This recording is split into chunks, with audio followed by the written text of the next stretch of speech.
요즘에 주식시장이 많이 오르면서 우리 채널을 시청하시는 이런 중장기 투자자분들 중에는 주식 비중을 줄이신 분이 계실 거란 말이죠. 근데 주가가 이렇게 오르고 있는데 괜히 팔았나 싶은 생각이 드실 수도 있고, 주변에 꼭 이렇게 자랑질을 하는 이런 사람들을 보면 또 상대적 박탈감을 또 느끼시는 분도 있을 거고, 지금이라도 다시 사야 되나 이런 고민을 하실 수도 있어요. 근데 오늘은 이번 2월에 발표된 고용지표를 함께 보면서 이 부분에 대해서 함께 생각을 한번 해보도록 하겠습니다.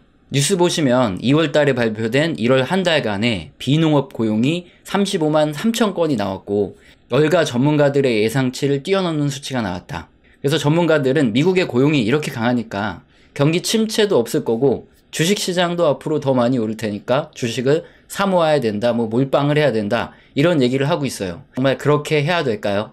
우선 뉴스에 나온 비농업 고용자 수 지표를 한번 보면서 생각을 해보죠.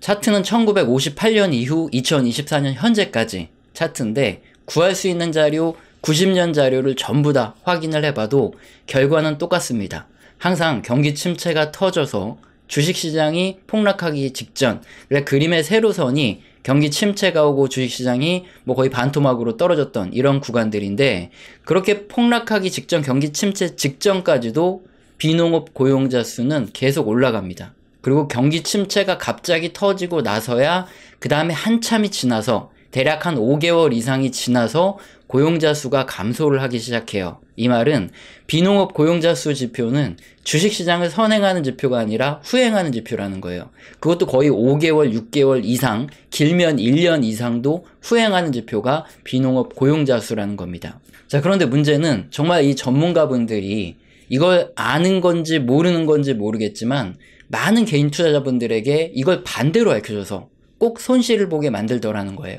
가장 가까운 지난 2000년 그리고 2008년 금융위기, 이 IT 버블과 금융위기 때 경기 침체로 주식시장이 거의 반토막으로 떨어졌는데, 이때 흐름을 보면 어느 정도 이해가 됩니다. 우선 2000년 고점을 찍고 본격적으로 주식시장이 하락이 시작되고 있는 이 차트를 볼게요. 여기에 주황색 선이 주식시장이고 녹색 선이 비농업 고용자 수입니다. 주식시장은 2000년대 고점 찍고 계속 떨어져 내리면서 본격적으로 떨어지고 있는데, 녹색의 비농업 고용 지표는 2001년이 돼서야 이제 둔화되다가 떨어지기 시작해요. 그때 전문가들은 어떤 얘기를 했냐, 여전히 미국의 고용이 견조하기 때문에 주식시장이 고점을 찍고 떨어지고 있지만 주식시장이 곧 반등을 할 거다, 이건 일시적인 조정이다, 더 매수해라, 이렇게 말하는 사람들이 뉴스를 찾아보면 굉장히 더 많았어요. 물론 모두가 그런 사람들의 의견을 그대로 수용하진 않죠. 하지만 꽤 많은 개인 투자자들이 이런 뉴스를 믿고 폭락이 시작할 2000년, 2001년 이때 주식을 정리하지 못하고 오히려 더 매수를 하거나 계속 버텼다는 거죠. 그리고 약 한 5, 6개월 이렇게 지나서 주식시장이 이미 30에서 40% 고점 대비 크게 폭락한 수준에서 비로소 비농업 고용자 수가 이렇게 추세적으로 떨어지고 있다는 게 확인이 되자 전문가들과 뉴스 기사에서 의견을 바꿉니다.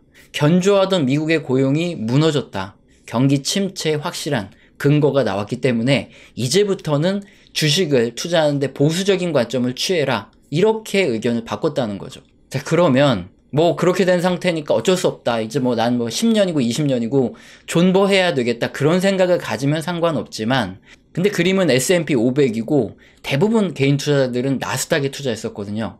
근데 그때 나스닥 지수가 거의 한 10분의 1 가까이 떨어졌어요. 계속 존버를 한다는 건 굉장히 쉽지가 않죠. 그렇게 떨어지던 와중에 그때서야 전문가들이 의견을 바꿔버리니까, 이거에 맹신하던 투자자들은 경기 침체가 확실하다 판단을 하고 앞으로 주식시장이 더 떨어질 수도 있겠구나, 이렇게 불안감을 키우다가 결국에는 큰 손실을 보고 나서 그때 2002년, 3년 이럴 때 대부분 다 매도를 했다는 겁니다. 2008년 금융위기 때도 똑같았어요. 비농업 고용지수는 주식시장에 이렇게 후행하는 지표인데, 이걸 보고 주식시장을 전망하다 보니까 이미 2007년 말에 고점 찍고 주식시장이 30-40% 떨어졌을 때 그제서야 이제 추세적으로 고용자 수가 감소했거든요. 그때는 괜찮다 하더니 바로 고용자 수 떨어지니까 경기 침체 온다, 이런 의견을 냅니다.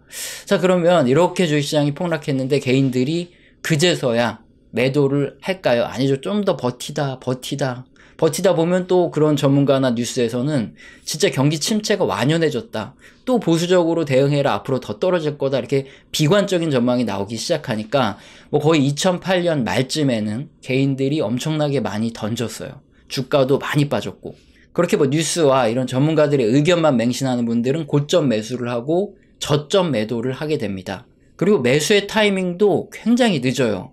이 녹색의 비농업 고용자 수가 확실히 바닥을 찍고 돌아선 건 2010년 하반기, 2011년 거의 다 됐을 때 그때 이제 반등해서 추세적으로 고용자 수가 늘어나기 시작했어요. 하지만 주식시장은 2009년 초부터 바닥을 찍고 반등을 합니다. 그때는 여전히 고용이 둔화되고 있었기 때문에 뉴스에서 뭐라 그랬냐, 실물 경기는 나쁜데 고용시장도 둔화되는 거 봐라. 주식시장만 미쳐서 올라가고 있다. 다시 폭락할 거다. 더블 딥이 올 거다 하면서 매도해라 말하다가 2010년 이제 하반기는 돼서야 이제 고용이 늘어나니까 주식시장이 크게 상승한 이후에 이제 경기가 확실히 살아난다. 그때 매수해라 이렇게 말을 하던 기억이 납니다. 이게 전부 비농업 고용자 수라는 이 고용지표 자체가 후행하는 지표인데 이걸 가지고 주식시장을 예측하다 보니까 이렇게 반대로 잡고 개인들을 고점에 매수시키고 저점에 매도시키는 이런 결과를 낳게 된다는 거죠. 자, 여기서 말씀드리고자 하는 건 뭐 정확한 주식시장의 타이밍을 누가 맞출 수 있다 없다 이게 아니에요. 주식은 100년 전에도 그렇고 지금도 그렇고 분석적이고 똑똑한 사람들이 주식을 합니다. 그런데 그런 개인 투자자들이 과거에도 그렇고 지금도 그렇고 거의 95%가 고점에 팔지 못하고 고점에 물려있는 상태로 그대로 손실을 보는 이유 중에 하나가 뭐냐, 이렇게 주식시장에 미신처럼 퍼져있는 잘못된 뉴스와 이런 전문가들의 의견, 이런 것들이 많이 상식처럼 믿어지기 때문에 그래요. 그래서 꼭 기억하실 건 이것만 기억하시면 됩니다. 이 비농업 고용자 수 지표가 계속 증가한다고 앞으로 경기가 계속 강할 것이고 주식시장이 계속 상승할 것이다. 이건 주식시장에 6개월 이상 후행하는 지표가 바로 비농업 고용자 지수인데 이 지표를 가지고 주식시장을 전망하는 굉장히 모순적인 형태라는 거예요. 이건 전혀 상관없기 때문에 믿지 않으셔도 됩니다. 실업률 지표도 마찬가지예요. 항상 역사적으로 경기 침체가 나타나기 직전에 해당 구간의 최저 실업률 상태에서 실업률이 움직입니다. 뭐 아주 약간씩 이렇게 실업률이 상승을 하긴 하는데 이게 오차범위라는 게 있죠. 이것만으로는 경기 침체가 오겠구나 이런 걸 예상하기 힘든 아주 낮은 수준에서 실업률이 이렇게 살짝 반등을 하다가 경기 침체가 터지고 나서야 눈에 띄게 팍팍 실업률이 증가하는 거, 이 그림들을 보시면 확인을 할 수 있습니다. 이 실업률 지표만 가지고 뭔가 판단하기 어려운 게 2024년 2월 현재도 어떤가요? 아주 미세하게 U자 형태로 과거 경기 침체 직전과 마찬가지 이렇게 미세한 U자가 나타나는데 여러분 지금 뭐 경기 침체에 대비해야 된다 이런 생각 드시나요? 네, 그래서 실업률 지표를 가지고 뭔가 선행적으로 예측을 하기는 굉장히 어렵습니다. 그래서 실업률이 지금 낮다. 그래서 절대 경기 침체가 없고 앞으로 주식시장도 계속 올라간다. 이 말조차 잘못된 거예요. 그럼 고용지표 중에서 어떤 것들이 쓸모가 있느냐? 주간평균 노동시간 지표는 역사적으로 꽤 높은 주식시장의 선행성 또는 동행성을 가지고 있습니다. 왜 그러냐? 그림처럼 시간당 평균 임금이 경기 침체가 오든 어떻든 꾸준히 성장을 했기 때문에 그래요. 2008년 금융위기 때 보시면 시간당 평균 임금이 떨어지나요? 아닙니다. 계속 올라갑니다. 코로나 때도 시간당 평균 임금이 확 올랐다가 오히려 이렇게 살짝 조정되는 그런 모습이 나타날 정도로 시간당 평균 임금은 경기 침체와 무관하게 계속 올라요. 이거는 변수가 아니라는 거죠. 그런데 노동자들이 받아가는 돈은 뭐냐? 시간당 평균 임금 곱하기 주간 평균 노동시간, 이걸 곱하면 노동자들이 얼마를 받아가는지 알 수 있죠. 그래서 변수는 결국 노동시간입니다. 기업의 입장에서 경기 침체가 느껴진다 그러면 더 이상 뭐 야근이나 초과 근무를 시키지 않죠. 뭔가 경기가 둔화되고 제품이 잘 안 팔리는데 굳이 애써서 찍어낼 필요가 없잖아요. 재고를 줄여야 되는 마당에. 그래서 노동시간이 고점 찍고 점진적으로 줄어들다 보면 점점 경기 침체 확률이 커지는 거예요. 반면에 노동시간이 바닥을 딱 찍고 상승한다. 이거는 확실히 경기가 회복세를 보이고 있다. 이런 신호입니다. 여기서 답이 있어요. 우리가 언제 정확히 경기 침체가 오고 뭐 폭락이 오고 이런 거 맞출 수 있을까요? 못 맞춥니다. 저도 절대 못 맞춰요. 하지만 투자에서 가장 중요한 건 뭐냐? 원하는 기업의 주가가 빚을 내서 쓸어 담고 싶을 만큼 충분히 싸졌느냐 안 싸졌느냐, 이게 가장 중요해요. 법빛도 얘기를 했지만 가끔 시장은 금을 비처럼 쏟아낸다. 그때는 티스푼이 아니라 양동이를 들고 뛰어나가서 주워야 된다. 이런 말을 하죠. 우리나라의 삼성전자나 뭐 미국의 구글, 애플, 존슨앤존슨, 뭐 나이키, 코카콜라, P&G 같은 이런 우리가 모두가 다 아는 굉장히 건실하고 이제 좋은 기업들의 주가가 이런 거시경제가 침체되었다는 이유로 터무니없이 낮은 가격에 공포심에 막 금이 비처럼 쏟아질 때가 있습니다. 주식 투자를 여러분이 하시는 이유가 인생 한번 바꿔보려고 하는 거잖아요.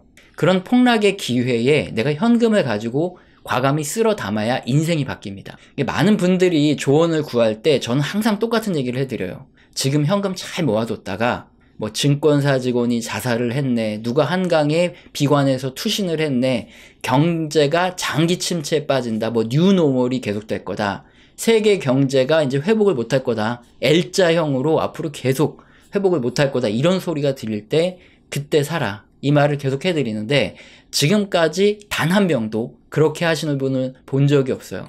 보통 저한테 뭐 주식해도 되냐 이렇게 물어보시는 분들은 주식시장이 한창 뭐 고점으로 가고 있을 때, 호황일 때, 주가가 막 고점 부근에서 왔다 갔다 하고 있을 때 그때 주식해도 되냐 물어보는데 무슨 조언을 해주건 이미 답은 정해졌고 너는 그냥 짓거려봐, 이런 상태로 답정너로 물어보는 거예요.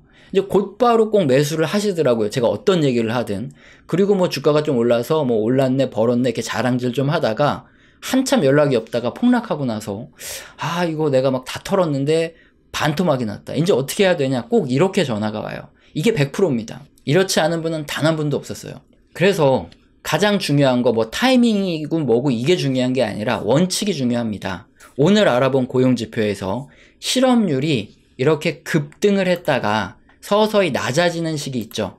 이런 시기들에서는 매수를 해야 됩니다. 아주 적극적으로. 그때 매수를 하면 충분히 돈 벌어요. 두 번째 변수, 주간 노동시간. 이 노동시간이 바닥을 딱 찍고 급격하게 회복하는 구간들, 이런 구간에서는 무조건 투자하면 돈 법니다. 대세 상승장이에요. 다음으로 비농업 고용자 수의 전년 대비 증가율로 이렇게 차트를 변형한 다음에 증가율이 바닥을 찍고 쫙 올라간다, 전년 대비해서. 그러면은 살 때죠. 적극적으로 쓸어 담으면 인생이 바뀔 정도로 큰 돈이 벌립니다. 자, 그럼 반대로 실업률이 이렇게 최저 수준에 머물면서 다른 경제 지표들을 봤더니 경기 둔화나 이런 침체가 올 것 같다, 이런 선행적인 신호들이 나오거나 주간 평균 노동시간이 점점 낮아져요. 뭔가 기업들에서 뭐 초과 근무, 야근을 시킬 필요가 없다고 느끼고 점점 노동시간을 줄이는 이런 상태. 비농업 고용자 수가 전년 대비로 더 증가하지 못하고 점점 완만해지는, 그래서 제로로 점점 가까워지고 있다, 이런 상태가 되면 이제 너무 애매하잖아요. 이럴 때는 적극적으로 주식을 투자할 시기가 아니라 주식의 비중을 줄이고 리스크 관리를 하면 됩니다. 폭락 이후의 대세 상승장에서 정말 적극적으로 몰빵 투자를 하고, 그렇지 않은 애매한 장소에서는 살얼음판을 걷는 것처럼 주의하고 현금을 늘리고 리스크 관리를 하는 아주 보수적인 중장기 투자의 방법이에요. 여러분 모두 각자 다른 투자 방식을 가지고 계실 거예요. 그거 다 존중합니다. 자신에게 돈을 벌어주고 있는 방법이라면 그건 무조건 옳은 방법이에요. 그게 어떤 방법이든. 그 방법으로 돈을 계속 벌면 주식에선 그냥 승자예요. 근데 저와 비슷한 생각을 가지고 있거나 유사한 방법으로 투자를 하시는 분이나 이렇게 중장기로 투자하시는 분들이 아마 여기 많이 모이실 거고, 저도 그런 분들께 투자 판단에 도움을 드리면 그걸로 충분합니다. 투자 판단에 도움이 되셨길 바라고, 가장 중요한 건 각자의 투자의 원칙을 세우고 그걸 계속 밀고 나가는 겁니다. 주가가 단기간에 올랐다고 원칙을 버리고, 뭐 주가가 어떤 종목이 오르고 어떤 종목이 떨어졌다고 또 원칙 버리고 이러다 보면 결국에는 남는 거는 계좌가 계속 쪼그라들어 있는 것만 보게 돼요. 그래서 하나의 원칙을 세우시고 그 방법을 계속 고수해 나가시길 바랍니다. 그래야지 고수가 될 수 있습니다. 항상 마음 편하게 투자하고 있는 이런 아재의 조언이 도움이 되셨길 바랍니다. 채널에서는 영상 시청하시고 도움되셔서 후원 주시는 감사하신 분들이 계시죠. 제가 말로만 감사합니다 때우지 않고 한 달 동안 소통을 제대로 합니다. 교육 같은 이런 소통을 진행하는데, 여기서는 거시경제의 사이클뿐만 아니라 각 산업의 사이클, 그 업황과 함께 움직이는 종목, 기업들에 대한 얘기도 나와요. 공개된 방송에서는 좀 민감하게 하기 힘든 얘기를 하고 있기 때문에 영상 하단에 보시면 더보기 누르시면 영상 하단에 설명란 있습니다. 여기서 꼭 읽어보시고 내가 해당된다 하시면 메일 주시길 바랍니다. 그리고 영상 맨 마지막에는 우리 채널에서는 그동안 어떤 얘기를 했고 현재 어떤 의견을 드리고 있다. 이게 중장기 투자자분들한테 도움이 될 만한 얘기를 해드리고 있어요. 그래서 처음 보신 분들은 보시고 도움을 받으셨으면 좋겠습니다. 항상 증거 영상도 계속 올려드리는데 귀찮아요. 그래서 그냥 바로 설명을 드릴게요. 우리 엔비디아의 차트가 바로 우리 흑역사를 그대로 증명합니다. 제가 2019년에 유튜브를 시작했는데 2019년 말에 60% 채권을 가지고 있어라 이렇게 얘기했다가 엄청나게 욕을 먹었어요. 비아냥을 거의 한 2020년 3월 코로나 터지기 직전까지 들었습니다. 그랬는데 다행히 현금 갖고 있다가 저점 매수 이제 해야 된다. 우리 현금 갖고 있으니까 이 얘기했다가 블렌집에 부채질 하냐 이러면서 어마어마하게 쌍욕을 먹었어요. 아니 그러면 이게 맞춘 거잖아요. 그럼 이제 경제 채널에서 뭐 와 이러면서 성지순례 어쩌고저쩌고 하면서 구독자가 늘어야 되잖아요. 근데 구독자가 안 늘어요. 조회수도 안 늘고 구독자도 안 늘어. 맞췄는데.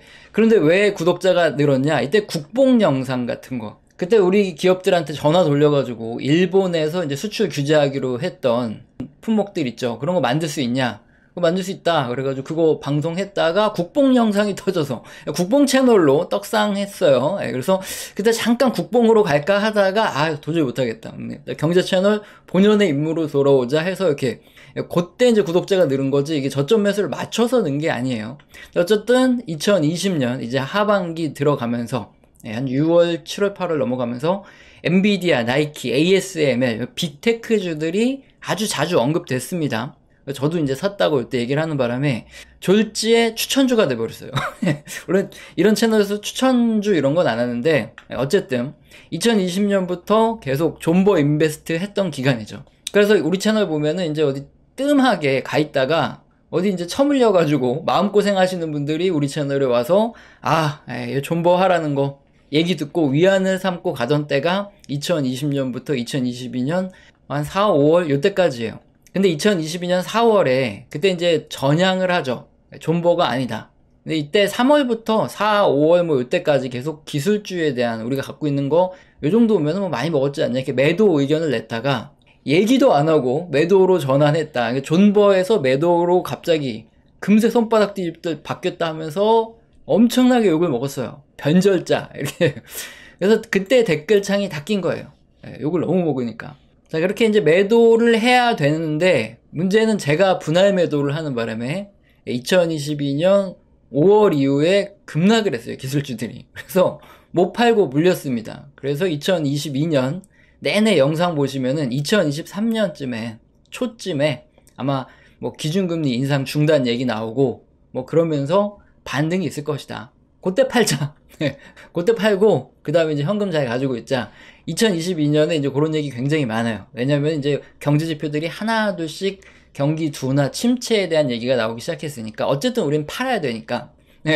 2023년에 갑자기 반등을 주죠. 그때 이제 제가 계속 금리 인상 중단 요런 기대감이 커진다 요 얘기를 했기 때문에 저도 이제 그때 상반기에 이제 분할 매도를 다 마쳤어요. 근데 지금 엔비디아가 이렇게 많이 갔습니다. 제가 뭐 거의 한 200달러 후반에서 300달러 가까이 떼서 거기서 거의 다 매도를 했는데 지금 뭐 거의 500달러 가까이 갔어요. 이거 보면 잠이 안 와요. 그래서 엔비디아를 지금 못 쳐다보고 있어요. 근데 어쨌든 뭐 이제 100달러 부근에서 사서 이제 거의 한 300달러 가까이서 팔았으니까 이제 많이 먹긴 했는데 갖고 있었으면은 거의 한 5배 튀기는데 이거 참 환장하겠죠. 그리고 지금 뭐 더 올라갈 수도 있다 이런 얘기가 나오면 미쳐요 사람. 왜 주식을 갖고 있다가 팔았는데 더 올라가면 환장하잖아요. 그래서 지금 약간 이런 흑역사 이게 벌어지고 있다. 이게 지금 현재 의견입니다. 그래서 어떤 의견이냐 2020년 코로나 이후부터 2022년 요 초중순 그때까지가 존버 인베스트였다면 그 다음부터 이제 하나 둘씩 경기 지표가 둔화되기 시작해서 2023년부터는 사실상 이제 침체를 말하는 침체 인베스트예요. 그래서 이제 여기서는 이제 슬슬 다 정리를 하셔야 되고 이제 리스크 관리를 하셔야 된다. 이게 2023년부터 거의 뭐 명확하게 말씀드려오고 있습니다. 사실 그대로 말씀드리는 거예요. 굳이 뭐 증거 영상도 남기고 하는데 귀찮으니까. 근데 여기서 저희가 핵심적인 부분이 뭐냐. 이런 매수, 매도, 이 투자 결정을 여러분이 어떻게 하시냐, 이게 중요해요. 우리 채널에서는 어떻게 한다? 경제지표 다수에서 경기 둔화 신호가 나오면 그때는 이제 리스크 관리를 언제부터 경제지표 다수에서 경기 둔화와 침체에 대한 이런 시그널이 나왔냐? 2022년 이제 하반기부터 시작해서 경제지표들이 하나둘씩 경기 둔화에 대한 지표들이 나오기 시작하더니 2023년 되면서 이제 경기 둔화 신호들이 거의 많이 나오기 시작했어요. 확실하게. 자, 그러면 이제 2023년에는 가지고 있던 걸 매도하고 리스크 관리를 해야 되는 거죠. 그리고 이 매도는 사실 테크닉이에요. 오랫동안 주식시장을 하다 보니까 알게 되는 건데, 요거 그림 2022년 내내 보여드렸던 거 아직도 쓰고 있어요. 그때 당시에 기준금리가 파란색인데, 이게 거의 1%도 안 올랐을 때, 영상 보면 내내 똑같은 얘기를 하는데, 항상 역사적으로 어떻다? 이게 파란색이 기준금리 인상이 중단되고 하락할 때, 그때 한 번씩 주식시장에 랠리가 꼭 이렇게 오더라. 그때 이제 매도하자. 이 그림을. 어쨌든 이건 뭐 테크닉이죠. 매도는 그냥 테크닉일 뿐이고, 중요한 건 우리는 어떻게 간다는 거죠. 원칙대로 간다는 거예요. 경제지표 다수에서 경기 둔화 및 침체에 대한 경고들이 켜지기 시작하면 그때는 매도. 그리고 다시 언제 매수하냐? 다수 경제지표들에서 경제가 회복되고 있다, 이런 신호들이 나타나기 시작하면 뭐 주식시장이 폭락을 하고 있던 뭐 하고 있던 그냥 그때 매수를 하는 거죠.